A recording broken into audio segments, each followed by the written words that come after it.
What's going on, everybody? Here, welcome to another week of live racing here at Parks Racing as we get set to kick off the week. Monday, Tuesday, and Wednesday. Don't forget, first post time has changed to 12:55. Track announcer Chris Griffin here in the Parks Racing studio. This is out of the gate, and next week, check out the show because we're bringing guests back. The Hall of Famer Craig Donnelly is going to help me handicap Parks Madness as we take a look at that great slate of racing March 7th, 8th, and 9th. We'll talk about that plenty this week and get set because nominations are in and there's some big names on the list, so we're looking forward to that. Let's get into the 10 races here on a Monday. Big carryover jackpot in the Philly Big Five. We'll talk about that plenty. We're going to catch up with our leading trainer in 2021 and also the leading trainer right now to kick off the season in Jamie Ness. We'll take a look at that a little bit later on. It's Cool Shirt Monday. Let's start handicapping 10 races right here at Parks as we end the month of February. Time is just flying by. Race number 1, a mile and 16th, $5,000 claiming race in here. I'm going to go 4, 6, 7. When you take a look at Londonderry did have some trouble in the last start. And, you know, if you take a look at some of those defeats, you're seeing this horse has been beaten 17 and then 21 lengths. But if you go back and watch some of the replays, the horse had trouble, needs to break a little bit better, does have to break a little bit closer to the field, maybe make that move a little bit sooner. From a handicapping standpoint, you might look at it. But Londonderry, slight class drop as well from the 7,500 down to the open 5, kind of the same level really, but you take a look at that race, it's pretty wide open. I need a price. I'm going to go with Londonderry, top pick in today's first race. Race number 2, a mile and 70. I have Gunfighter. I really liked this effort last time. I'm a little concerned with the rail draw. Horse had the rail in the last start. We're going to take a look at this replay in just a moment. Conditions-wise, I mean, we had some weather. You're going to catch a fast main track. It's gorgeous outside today, so hopefully you're joining us wherever you are across the country or hopefully right here on track. But let's take a look at Eye of Gunfighter in that effort. And you take a look at Eye of Gunfighter again, was down on the inside, going into the far turn, is going to make this move. It's going to make up some ground and then actually takes the lead at the top of the stretch. Had to work to get there. Frank Polera, Sylvester Gonzalez, they're going to team back up. Jock O'Hare came out of this effort. Return winner. The winner of this race, Mama, I Got This, that was a return winner. So I think Eye of Gunfighter with maybe a similar trip, probably likes the fast main track as well. That's going to be the top selection. We'll see if Sylvester Gonzalez, again, who's near the top of the standings right now to kick off 2022, gets the victory there in today's second race. Tell your friends and family, hit that subscribe, the Parks Racing YouTube channel. We're trying to hit 200 subscribers.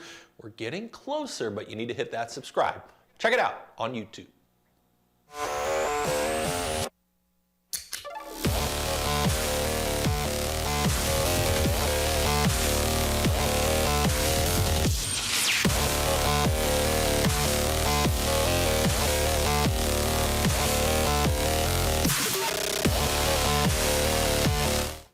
Welcome back, guys. Again, don't forget to hit that subscribe. Check us out on YouTube. Race number 3. I like a horse quite a bit in here. The number 5, This Round's Mine. Frankie Pennington teaming up with Lou Linder Jr. And when you take a look at this horse's replays, horse had to wait up the backstretch, did not have any room. Then, you know, was down on the inside, still didn't have any room. Once the horse got free, down at the inside, this horse made a nice move. Couldn't make up the ground in there, but when you take a look at this race, $25,000 open claimers dropped into the $15,000 tag here this afternoon. 6-year-old mare is driven along again. Look at Frankie. He's just having to wait here for a little bit of room, is not finding it. Now finds a seam, is going to make a move. But if you take a look at the winner, Buxom wins the race. Walk Me Home finishes second. The rest of the field, they're pretty close together. So when you take a look at this defeat, yes, 8th beaten 6 3/4, but this could have been a 3rd or 4th, you know, beaten a few lengths. So I think This Round's Mine, slight class drop, had a little bit of trouble in that last effort. You see the winner ends up coming from way out of it. I think, you know, you take a look at This Round's Mine, I think this horse has a big chance to improve on a slight class drop. And I do like the value because I think Empress Irene probably goes off favor towards the outside. That is the number 8, who's on a roll herself. Race number 4, a mile and 70 yards, $5,000 claiming race in here. Going to take a look at the number 3, Little Miss Hotshot. If she gets to the front end, I just see so many closers in this race. If she can slow things down a little bit, Sylvester Gonzalez, I'm going back to him again. It just seems like Little Miss Hotshot is sitting on a victory. She's been 3rd, 2nd. Prior to that, she had 2 wins in a row. She continues to run well at the $5,000 level. She had the race at Penn, then last time out, 3rd beaten 5.5 as a very heavy favorite in there. Mineshaft Magic, though, was taking a big drop in class. So when you take a look at those class droppers dropping into this 5 tag, you got to take a look. Little Miss Hotshot, I do think she might be, it's hard to say lone speed, but I think she's going to be very forwardly placed, and I think she'll be tough to catch if she's got the lead by about a length or two in the stretch, because there's a lot of just late closers in that spot. We caught up with the leading trainer here at Parks in 2021, started in the Midwest and made his way out here to the East Coast. Here's Jamie Ness, your leading trainer, and he talks about his team and training career. Leading trainer at Parks Racing is Jamie Ness. We asked him how it all started. South Dakota, maybe this tall. My grandfather bought into, with his friend, bought into probably the slowest horse to ever race at the bush tracks in South Dakota. So he would haul all us grandkids out to the races every weekend, watch his horse run. You know, there you run every week. And they would trail the field, run last, but he didn't care. And I mean, sometimes he'd just get a calling for something, and I loved it. My dad kind of started training a little bit after that and through high school, you know, on the smaller circuit, and I would go in the summertime, then go back to school. And so the itch was always there. I loved it. So then I went to college, tried to get out of it, and then the worst thing that happened is I got a job in Minnesota right out of college working for Caterpillar, but I had to drive by the track every day, back and forth to work.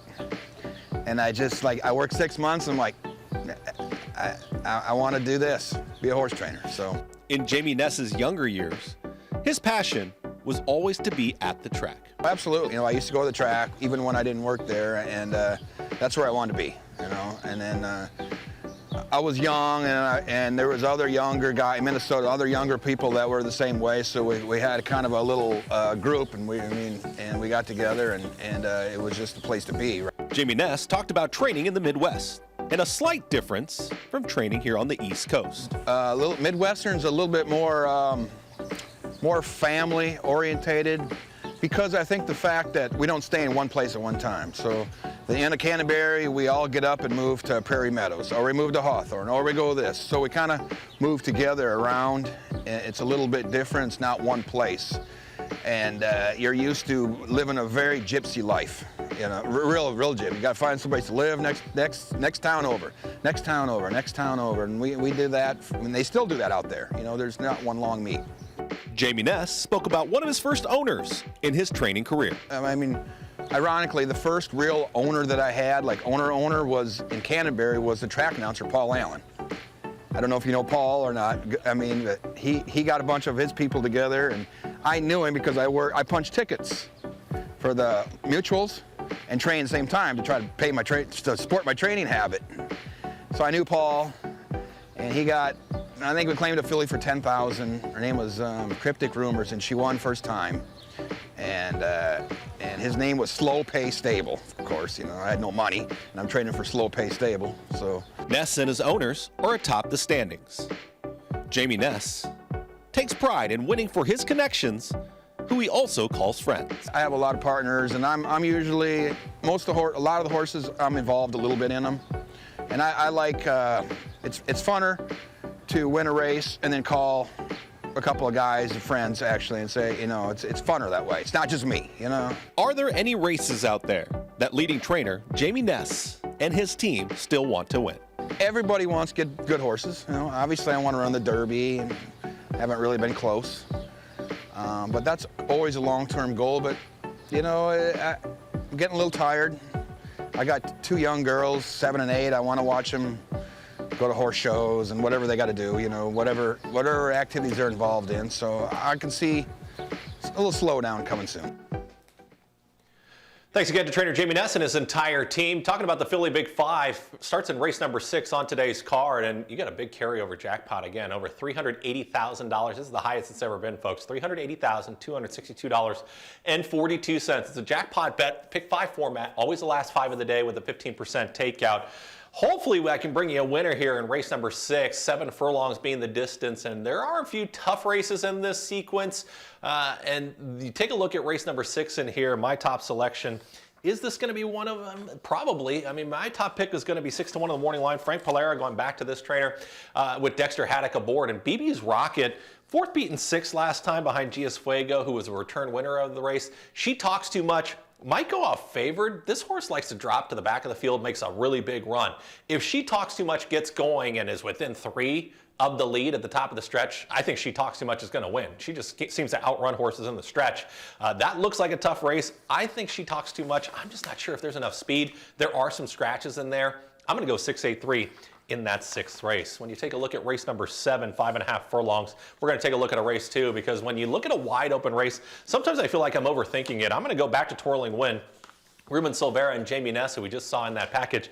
Third beaten half length last time, and let's take a look at that run. Cardi G Adwa was in this race, a race that really lended itself to horses coming from off the pace. And when you take, not off the pace, horses that were on the front end, Twirling Wind was chasing a 23-3, a pretty slow half mile time in 48-4 for 6 furlongs. So Twirling Wind just wasn't able to make up some of the ground. Yes, this looks like a wide open race in race number 7, but whenever I start to see that, I say, okay, well, let me, back things off a little bit. Am I overthinking this and thinking that Twirling Wind, based off of this effort, drifts out to the center of the racetrack, is going to come in the late stages here and finish beating a half length third? I just think over a track that, didn't see as much moisture as you saw last time out in that effort, I think you'll see some quicker times. Twirling Wind, top choice in race number 8. As we continue on here through the card, we're going to take a look at the last couple races, but we got something else coming up on Saturdays. We talked about Saturdays, how they're back here at Parks Racing in the Picnic Grove area. It's going to be a really fun place to be on Saturdays. And we got a big event to talk about as well that's going to be coming up in May. It's in conjunction with our big day where the Preakness will be run Saturday, May 21st. You can come on out, watch the live racing, and celebrate the 2022 Preakness. We got food trucks. We're inviting food trucks to give us a shout. Ron Tridente, give him a ring. You can see the phone number and the email right there at the bottom of the screen. If you have a food truck, if you know somebody that's got a food truck, and they would be interested in coming out, we're going to have the top voted food truck win a cash prize. Free entry, Ben Salem licensing is required, so just keep that in mind. But we're really looking forward to the Food Truck Festival. Runs from noon to 6. That's going to be a wonderful day of live racing, food trucks, good times. Join us on Saturdays. Check out the full schedule again at parksracing.com. We saw a big performance last week. It came from the John T. Kirby barn. This was a runaway winner. Live Aid was our performance of the week.